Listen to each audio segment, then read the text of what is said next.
Hello everyone. काफ़ी time से मैं देख रहा हूँ कोटा पे ना एक जोक चलने लग रहा है सुसाइड को लेके कि क्यों कोटा में इतने सुसाइड हो रहे हैं। क्या कोटा में सच में पॉर्न एडिक्शन है लोगों को? क्या कोटा में बच्चों के ऊपर बहुत ज़्यादा स्ट्रेस डाला जा रहा है क्या? और इवन जो स्टूडेंट्स प्रिपेयर कर रहे हैं नीट के लिए या जो प्रिपेयर कर रहे हैं आईआईटी के लिए, उनके दिमाग में बहुत सारे क्वेश्चन थे कि यार आखिर कोटा में चल क्या रहा है, क्या सच में सुसाइड कैपिटल है क्या कोटा? तो इन्हीं सब चीज़ों का जवाब देने के लिए आज यहाँ पे हमारे साथ मैम अवेलेबल है, डॉक्टर सूची। जो मैम है उनको एक्सपीरियंस है एलन के स्टूडेंट्स को काउंसिल करने का। कई सारे वर्कशॉप्स तो उन्हें ऑर्गेनाइज करवाए हैं, चाहे वो फिजिक्स वाला के साथ हो, चाहे वो मोशन के साथ हो, चाहे वो रेजोनेंस के साथ हो, करियर पॉइंट के साथ हो, और काफ़ी कुछ। तो मैंने सोचा कि अगर आपको इसके ऊपर एक्चुअली में इंसाइट चाहिए कि कोटा के स्टूडेंट्स में आके वो क्या रहा है बीच में, क्यों इतने सुसाइड्स हो रहे हैं, तो इसके लिए क्यों ना हम सीधा राइट पर्सन से बात करें जो डायरेक्टली स्टूडेंट्स के साथ कनेक्टेड है और वो डीप डार्क सीक्रेट स्टूडेंट्स के सुनते हैं, रिजॉल्व करते हैं, जो बाकी लोगों को नहीं करते। Let's get started. Hello, ma'am. Welcome to the show. Thank you. Thanks, Piyush. First of all, I'm very excited you are here because पिछले एक महीने से मैं चाह रहा था कि इस तरह का कुछ पॉडकास्ट हो, Right. बट थोड़ा सा अपॉइंटमेंट मिलना भी आसान नहीं था. So, finally, thank you for the appointment and the time. Thanks for calling me. So, yeah, please थोड़ा सा अगर हम स्टार्ट करें कि कल ही की बात है, 30th of March, Right. 16 साल की स्टूडेंट लैंडमार्क के अंदर जो नीट की प्रिपरेशन कर रही थी कोटा में लैंडमार्क एरिया में सुसाइड कर लिया. क्या लगता है मैम, क्या कारण रहा होगा कि इतनी कम एज में सुसाइड करने की बात आ गई? Absolutely. तो कारण जो है कि अभी ये बहुत ही खबर में है कि कोटा में ही सुसाइड हो रहे हैं. सबसे पहले मैं ये मिथ निकालना चाहूँगी, हटाना चाहूँगी कि कोटा में नहीं, एक तरह से देखा जाए तो वर्ल्ड लेवल पे मेंटल इलनेस ने पेंडेमिक का दस्तक दे दिया है, और स्पेशली एडोलेसेंट्स में, किशोर अवस्था में के बच्चों को. तो जो सुसाइड के रीजंस हैं वो बहुत ही ज़्यादा गहरे हैं और डिफरेंट हैं. हम इससे कंपेयर नहीं कर सकते कि पढ़ाई के प्रेशर से ही बच्चा सुसाइड लेवल तक जा रहा है, क्योंकि सुसाइड तक आते आते एक as a mental health consultant मैं बोलना चाहूँगी कि इट्स अ लॉन्ग प्रोसेस. ये एक तरह से इट्स नॉट कि चलो हम डिनर करके आते हैं, या एक तरह से मूवमेंट आया कि let's go for a date. Suicide is not, it's like, लेकिन इसका परसेप्शन डेटिंग की तरह हो गया है, राइट? सो द सुसाइड जब शुरुआत होती है उसके रीजंस बहुत है कि बच्चे का चाइल्डहुड क्या था. सो बेसिकली उसका बचपन कैसा गुजरा, उसके पेरेंट्स के साथ कैसी बॉन्डिंग थी, उसका फैमिली एनवायरनमेंट कैसा था, वो उसको किस तरह से बच्चों ने, पेरेंट्स ने परवरिश करी और उसको रेजिलियंस बनाया, लाइफ को कोपिंग स्ट्रैटेजी सिखाई. तो मैम आपको नहीं लगता कि जो कोटा में प्रेशर पड़ रहा है Right. इसके थ्रू, Yeah. यार फर्स्ट नहीं आए, आईआईटी नहीं मिली तो जिंदगी बर्बाद है, खत्म है, this is the actual reason? Sir ये भी एक पार्ट है, क्योंकि जैसे मैं अलग अलग कोचिंग्स में जाती हूँ और वहाँ पे मैंने एज अ कंसल्टेंट भी काम किया है, गेटकीपर ट्रेनिंग्स भी दी हैं. उसमें कुछ बच्चों ने जब मुझे रिफ्लेक्ट किया तो कहीं ना कहीं फैकल्टीज में भी ये बात आती है कि आईआईटी है तो सब कुछ है. जो ये शब्द यूज करते हैं, बेसिकली उनका जो मोटिव होता है और इंटेंशन होता है मोटिवेशन का होता है, लेकिन मोटिवेशन जो है उसके जो आउटकम्स है वो इस बात से अवगत नहीं है फैकल्टीज और स्टाफ. एग्जैक्टली. तो वो उनके साइकोलॉजिकल लेवल पे इफेक्ट आ रहा है. So this is one of the negative, and ये सब मैं गेटकीपर ट्रेनिंग्स में फैकल्टीज को बोलती हूँ कि आप इनफैक्ट दूसरे ऑप्शंस दीजिए, खुद आप ऑप्शंस दीजिए, क्योंकि everyone can not be an IITian. IITian का पैकेज 7 लाख का है और 7 लाख एक यूट्यूबर एक महीने के अंदर इजीली कमा. एब्सोल्युटली. या कुछ यूट्यूबर्स तो एक वीडियो में ही इतना पैसा निकाल लेते हैं. Not just a YouTuber, there are other streams as well. Why only go for IIT और why only go for NEET? Right. जबकि ये देखने के बाद भी कि आईआईटी के स्टूडेंट्स इतने भारी लेऑफ्स देख रहे हैं due to AI. Yes, very true. या तो ये भी एक रीज़न है कि चाइल्डहुड ट्रॉमा जिसे हम कह सकते हैं कि, और डिसफंक्शनल फैमिली, पेरेंट्स का आपस के बीच में बहुत ज़्यादा कहीं ना कहीं बॉन्डिंग ना होना, या फिर they are going through divorce, इसका सारा इम्पैक्ट बच्चे पर आ रहा है. और डिवोर्स वाली बात से एग्री नहीं करूँ, सॉरी टू इंटरप्ट. आप कह रहे हैं कि डिवोर्स होना, बिकॉज कोटा में जो बच्चा आ रहा है, मैं खुद कोटा से ही हूँ, और कोटा में जो बच्चा आ रहा है वो ज़्यादातर है यूपी और बिहार से, Tier 3 सिटीज़, Tier 2 सिटीज़ से, जो बहुत ज़्यादा वेल टू डू फैमिली से नहीं है, जहाँ पे फादर शायद ज़मीन बेच के सब कुछ बेच दिया, खत्म, अब तो भाई बस तेरी आईआईटी पे पैसा लगा दिया, बिल्कुल बिल्कुल ये नहीं तो तू भी बर्बाद है, हम भी बर्बाद है। या तो ऐसी फैमिलीज में मैम मुझे लगता है कि डिवोर्स कारण नहीं हो सकता। सी आई एम टेलिंग कि ये रीजंस हैं, और जिसके अंदर थर्ड पॉइंट या फोर्थ पॉइंट पे हम ये भी ऐड कर सकते हैं कि जिनका जो फाइनेंशियल बैक सेटअप है वो इतना स्ट्रांग नहीं है, वो उनके ऊपर भी पेरेंट्स की तरफ से इनडायरेक्ट प्रेशर आता है। So it's like that as I said, it's a dysfunctional family जिसके अंदर divorce issues होते हैं, and the third point you can say it is about the financial aspect, तो ये सारे reasons हैं, plus also the reason of the sibling comparison कि मेरे शर्मा जी का लड़का, शर्मा जी का लड़का या वर्मा जी का लड़का, या हमारे मोहल्ले में उसका आईआईटी में सिलेक्शन हो गया, हमारे गांव का नाम ऊंचा कर दिया, तुमको भी ऐसा ही करना है। ये सारी जब चीज़ें बच्चों पे प्रेशर आता है, चाहे वो कोटा है या चाहे वो हैदराबाद में कोई दूसरे कोचिंग में पढ़े, या वो किसी भी पैन इंडिया लेवल पे किसी भी कोने में जाके पढ़े, he is going to go through this depression stage और एंजाइटी स्टेज। को नहीं लगता कि कोटा में इतने बच्चे आ रहे हैं हर साल, 2.5 लाख बच्चे कोटा में आ रहे हैं, एब्सोल्युटली जो करंट ईयर गया, एजुकेशनल ईयर जो गया उसमें 2.5 लाख से कम थे, उसमें करीब 2.25 लाख 2 लाख के आसपास थे, यानी कि स्टूडेंट बढ़ने की बजाय रुके भी नहीं, उल्टा कम हो गए। राइट, तो करीब 2.5 लाख के बच्चे आ रहे हैं, तो भी गवर्नमेंट कुछ नहीं कर रही है इस पे। बिकॉज देखिए सरकार बहुत बड़ी चीज़ है, आई नो, बहुत बड़ा सिस्टम है, और इवन जो कोटा से ओम बिरला जी है वो तो सांसद भी है, तो भी मतलब गवर्नमेंट कर क्या रही है? इतने बड़े बड़े जो कॉर्पोरेट एजुकेशनल इंस्टीट्यूशन है, इतनी बड़ी बड़ी वैल्यूएशन है, बिलियंस ऑफ डॉलर्स की वैल्यूएशन है, वो क्या कर रही है? सरकार क्या कर रही है? आप इसको कैसे देखते हैं? सी सबसे पहली बात है कि professional as an adolescent psychotherapist, या मैं जो भी बच्चों के मेंटल हेल्थ कंसल्टेंट पे काम कर रही हूँ, देखा जाए तो मेंटल हेल्थ कंसल्टेंट या साइकोलॉजिस्ट को वैल्यूइंग अभी दी गई है, स्पेशली कोटा में, कि मैम आप इधर आके ट्रेनिंग दीजिए, आपकी रिक्वायरमेंट यहाँ पे। कुछ साल पहले द प्रोफेशनल हेल्प को बिल्कुल भी कंसिडर नहीं किया जाता था, चाहे वो कोचिंग हो, चाहे वो पर्सनल फैमिलीज हो, या फिर गवर्नमेंट हो। सो अब जाके मेंटल हेल्थ पे बहुत वर्कआउट हो रहा है, specially most of the startups they have been what you say given a good what you say monetary benefits from the government, especially who are dealing with the mental health startups, and दूसरी चीज़ है जहाँ कोटा का सवाल है, तो मुझे लगता है कि जैसे लास्ट ईयर ये बोल दिया गया कि पंखे की बियरिंग हटा दो, तो that was the most funniest part as a मतलब मैं इस बात पे थेरेपिस्ट के नाते ये बात बोलना चाहूँगी कि ये जो स्टेप्स हैं दे वर रियली, इनका कोई कुछ रीज़न नहीं था।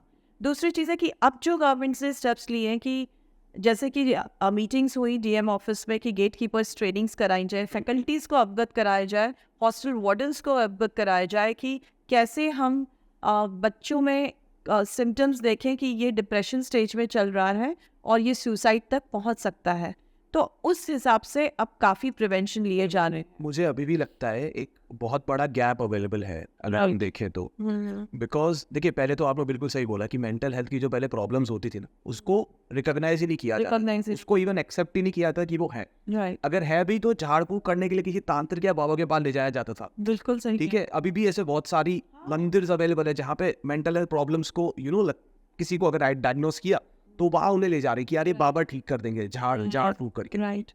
और जब मैं बात करूँ कोटा की, तो कोटा में मुझे सबसे बड़ा प्रॉब्लम क्या लगता है, आप किसी भी हॉस्टल में जाए, आप हर हॉस्टल के अंदर जो मेन एरिया है जहाँ स्टूडेंट्स खाना खाते हैं, वहाँ पे एक बोर्ड लगा हुआ है, उस बोर्ड पे आप देखिए पैम्पलेट लगा हुआ है फ्री थेरेपी का, यानी कि गवर्नमेंट की तरफ से फ्री थेरेपी दी जा रही है सारे स्टूडेंट्स को। कुछ नहीं करना, फोन के ऊपर आपको बात करनी है, या वीडियो कॉल के ऊपर, या आप पर्सनली जाके भी बात कर सकते हैं। कुछ तो प्राइवेट क्लिनिक्स भी ये चीज करवा रहे हैं, जैसे एमएल अग्रवाल जो है, डॉक्टर एमएल अग्रवाल कोटा के, वो भी करवा रहे हैं, बट हो रहा है।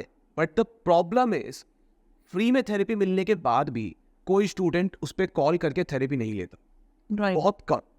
इवन मतलब आप सोच के देखिए ना, मेन स्टूडेंट एरिया में जवाहर नगर में फ्री थेरेपी का क्लिनिक लगा हुआ है, बहुत अच्छी। मैं आपको बता सकता हूँ 10 बच्चे भी नहीं जा रहे दिन भर के कि मैं उनको उंगलियों पे काउंट कर लूँ कि यार 10 बच्चे यहाँ पे आए हैं। तो ये मुझे बहुत बड़ा गैप दिख रहा है। बहुत सही है, इसका जवाब इतना अच्छा पॉइंट ये आपने पीयूष जी इसको रेस किया है and this is the fact कि दैट इज जो आप थेरेपी का नाम बोल रहे हैं उसका नाम है talk therapy. Talk. You can talk, you know, we are available for you. Cognitive And- behavior therapy.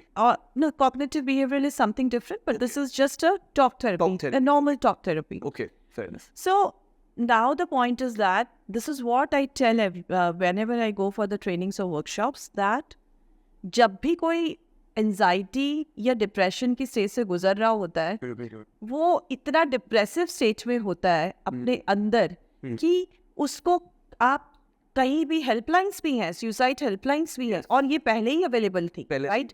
But no, it's like a suicide helpline. बस एक वर्ड शब्द बदल दिया गया कि टॉक थेरेपी या we are available here. They won't reach you out because उस वक्त वो बच्चा अपने आप को अपने खुद से कंफर्ट नहीं है, एंड प्लस वो रैपिड बिल्टअप नहीं कर पाया जिसके पास उसको जाना है. बिल्कुल. वो कॉन्फिडेंस नहीं है. जब मैं कोचिंग्स में बच्चों के क्लासेस में जाके वर्कशॉप्स देती थी, सेशंस देती थी, उस वक्त बच्चों ने रैपिड बिल्टअप किया, and then they reach out me and I told them that I'm available over WhatsApp on this number, where whenever you feel, and especially at the night time, you know, बच्चा जैसे ही अपने room में, hostel room में जाता है, बच्चा अपने आप को बहुत लोनली फील करता है. तो बच्चा एक कोई भी स्ट्रेंजर थेरेपिस्ट या किसी भी पर्सन से कनेक्ट नहीं होगा. लेकिन जब हमें ग्रुप सेशन देती थी, बच्चे कनेक्ट होते थे, and they used to feel that yes ma'am we want to connect with you. And I have counseled at 11:30, 12 o'clock. You know, when I was traveling, I used to make them feel comfortable. Definitely. So this is one of the reasons that once the rapport is not built up, no one, not even any child, even the adult also, वो भी बहुत easily reach out नहीं करेगा. Ma'am, मुझे लगता है आपने एक बात गलत बोली कि अपने जब वो अपने रूम पे जाता है, हम रूम नहीं बोल सकते, हमें उसे पिंजरा बोलना चाहिए, बहुत अच्छा. क्योंकि इतना छोटा कमरा होता है वो कि उसे पिंजरा बोलना ज़्यादा सही रहेगा जब वो अपने पिंजरे में जाता है.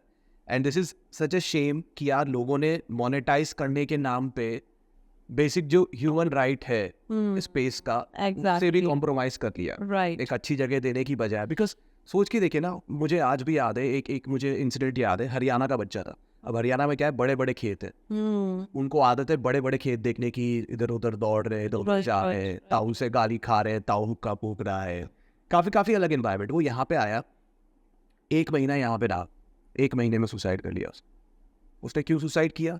बिकॉज आप सोच के देखिए उसके लिए कितना बड़ा एक शिफ्ट आया.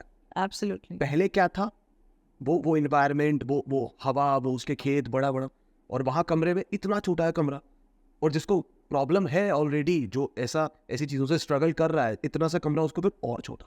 बिल्कुल सही बोला आपने. ये भी रीज़न है, और इस तरह के बच्चों के भी रीजंस खुद पर्सनल काउंसलिंग में मैंने रिवील किए हैं. You are absolutely and very practically right. अब आप बताइए कि जब ये सारे डीपर लेवल के जो रूट कॉजेज हैं वो बहुत डिफरेंट हैं, लेकिन हम उसको इस तरह से प्रमोट कर रहे हैं कि, या फिर लोगों को इस बात की अवेयरनेस है कि it's just because of the NEET और एग्जाम और द स्टडीज प्रेशर, राइट. और जो चीज़ें चल रही है वो पता ही नहीं है. और चीज़ें हैं जैसे कि सबसे important is that you use the word that is the porn addiction, and it comes from the, you know, social media. Yes. Right. Yes. This is one of the most toxic. आप as an clinical psychologist, मैं अलग अलग hospitals में भी as a consultant जाती हूँ. वहाँ पे 6-7 साल के बच्चे, जब हम उनका IQ टेस्ट करते हैं और जब हम उनके ADHD असेसमेंट्स करते हैं, they are highly victim of ADHD, attention deficit hyperactivity. Yes, disorder. Right. तो ये जब इश्यूज पेरेंट्स को नहीं पता कि बच्चा ADHD का शिकार है. 2 दिन पहले one of the clinic where I am working is there, जब मैंने पेरेंट्स से डीप काउंसलिंग करी तो पता चला कि कोविड के बाद वो बच्चा अपने घर से बाहर ही नहीं निकला. एंड वो 6 साल का बच्चा है. अच्छा. कैन यू इमेजिन 6 साल का बच्चा सिर्फ स्कूल जाता है और अपने घर पे रहता है, मतलब 3 साल के बाद. एब्सोल्युटली. उधर से बाहर. तो इट्स बिट नेचुरल कि वो बच्चा कहीं ना कहीं मेंटल इलनेस का शिकार होगा ही. मुझे समझ नहीं आ रहा कि पेरेंट्स 3 साल से बच्चा घर से बाहर ही नहीं निकला, राइट. वो इस चीज को इग्नोर करते रहे, राइट. और फिर जब पानी सर से ऊपर बढ़ गया, मेंटल हेल्थ की प्रॉब्लम ने पीक पे टच कर गई, बिल्कुल. तब पेरेंट्स ला रहे हैं थेरेपिस्ट के पास और एक्सप्लेन, और ये एक्सपेक्ट कर रहे हैं कि थेरेपिस्ट निकालेगा जादू की छड़ी, विंगार्डियम नेवोल्यूशन. नहीं, पेरेंट्स समझ हम जब उनकी काउंसलिंग करते हैं, हम पेरेंट्स को भी इसमें वो नहीं गलत नहीं समझते। अभी मैं इस बात पे आना चाहती हूँ कि चाहे वो कोचिंग्स हों या फिर स्कूल्स हों, it starts with the schools, you know.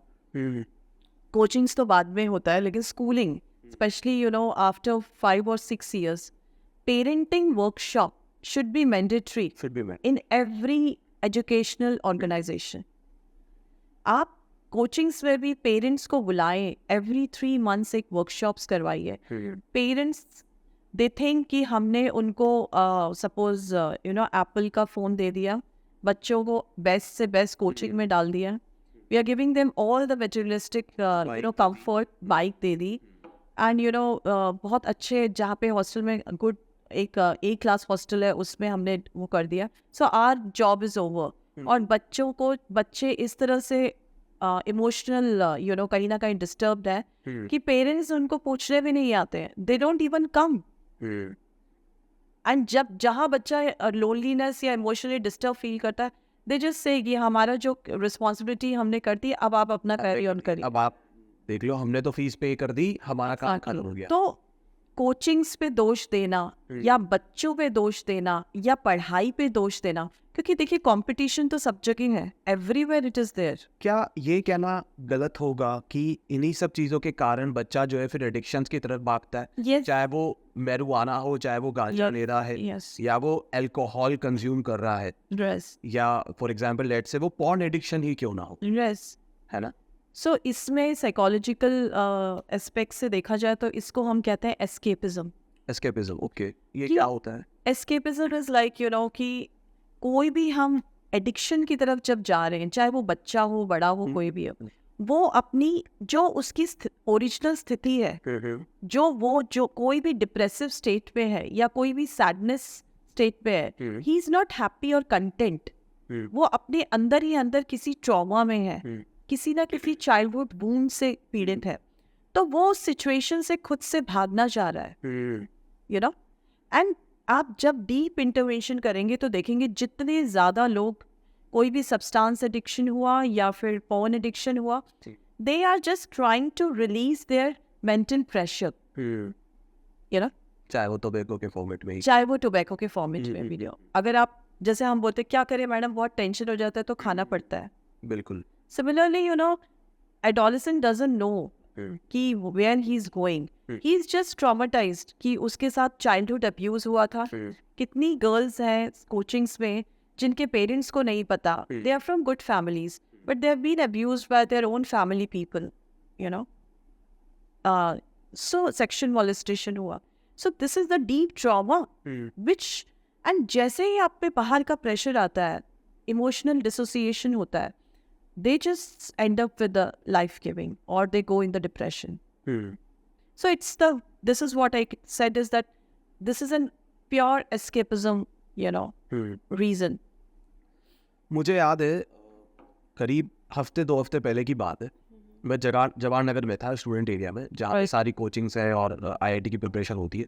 वहाँ ना मेरे को एक बच्चा मिला चाय की दुकान पे, ठीक है, चाय सुट्टा बाहर के बाहर मिला। मैंने ऐसे ही बात शुरू कर दी, मैंने कहा क्या प्रिपरेशन कर रहे हो, कौन सी क्लास में हो, कौन से बैच में हो, वगैरह।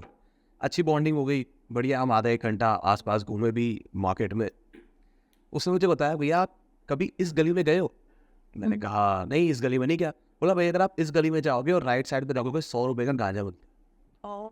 आप सोच के देखिए, स्टूडेंट एरिया है, सारी बड़ी कोचिंग्स यहाँ पर है, राइट, ठीक है, जवाहर नगर जैसा एरिया कोटा का, उसके सामने की तरफ ही एक पतली सी गली जा रही है, राइट साइड पे चाय की थड़ी पे 100 रुपये का गांजा। बच्चे ने मुझे बोला, भैया आप चाहो तो कभी एक बार वहाँ चक्कर लगाना, बढ़िया उससे 4 रोल बन जाते। मैंने कहा यार भाई नेक्स्ट लेवल। मतलब सच में ये एक बहुत बड़ा कंसर्न है। और फिर मुझे लगता है कि क्या कर रही है गवर्नमेंट? बच्चों को पता है कि वहाँ मिलता है, पुलिस को नहीं पता। this is also one of this is मतलब उल्टा होना चाहिए, पुलिस को पता है कहाँ मिलता है, पुलिस बंद कराए, फिर बच्चों को। वो बच्चा बाहर से आया है, यूपी, बिहार, मुंबई, दिल्ली, कहीं से आया है, उसको तो यहाँ पे कुछ भी नहीं पता। उसको ये भी नहीं पता कि इस गली के बाद क्या मिलता है, लेकिन तो ये पता है कि इस गली के यहाँ बिल्कुल बिल्कुल one of the problem. Yes. So इसमें अगर हम इसको थोड़ा सा वाइंड अप करना चाहें आखिरी में समझ के, कि तो क्या लगता है फिर इसमें गवर्नमेंट एक बड़े लेवल पर कुछ कुछ कुछ कमी छोड़ रही है, या पेरेंट्स इसमें एक बड़े लेवल पर कुछ कमी छोड़ रहे हैं, या कोचिंग इंस्टीट्यूट्स बड़े लेवल पर कमी छोड़ रहे हैं, या सोसाइटल बेसिकली जो एक है पीयर प्रेशर है वो है, एग्जैक्टली हमसे कैसे देखें? सी देखिए, जहाँ तक इन सबका अपना अपना रोल होना चाहिए। जैसे पेरेंट्स का है, उनको किस तरह से इमोशनली बच्चों से कनेक्ट होना है, उनको किस तरह से उनकी टेक केयर करनी है, that is the role of the parents, right.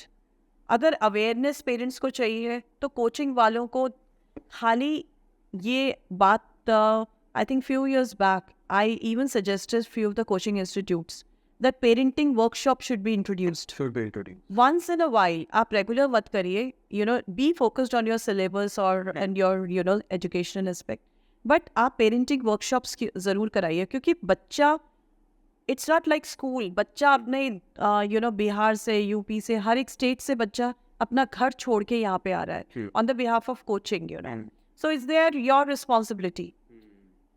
Before they haven't realized about that these are also the aspects. Plus आपको प्रोफेशनल पूरा एक साइकोलॉजिकल डिपार्टमेंट डेवलप करना पड़ेगा, करने की जरूरत है, इमोशनल इंटेलिजेंस का, जहाँ पे इमोशनल वेलबींग का, जहाँ पे टीचर्स को कंटिन्यूस ट्रेनिंग्स दी जाए, जहाँ पे पेरेंटिंग वर्कशॉप्स हो, जहाँ पे स्टूडेंट्स को पर्सनल लेवल पे एजुकेट किया जाए, रेजिलेंस बनाया जाए, स्ट्रेस मैनेजमेंट्स पे उनको टेक्निक्स, माइंडफुलनेस टेक्निक्स सिखाई जाए, and everything can be done, but it should be in the collaborative way. Alright, so thank you so much इस वीडियो को एंड तक देखने के लिए। The only agenda to create this video is to spread awareness on mental health.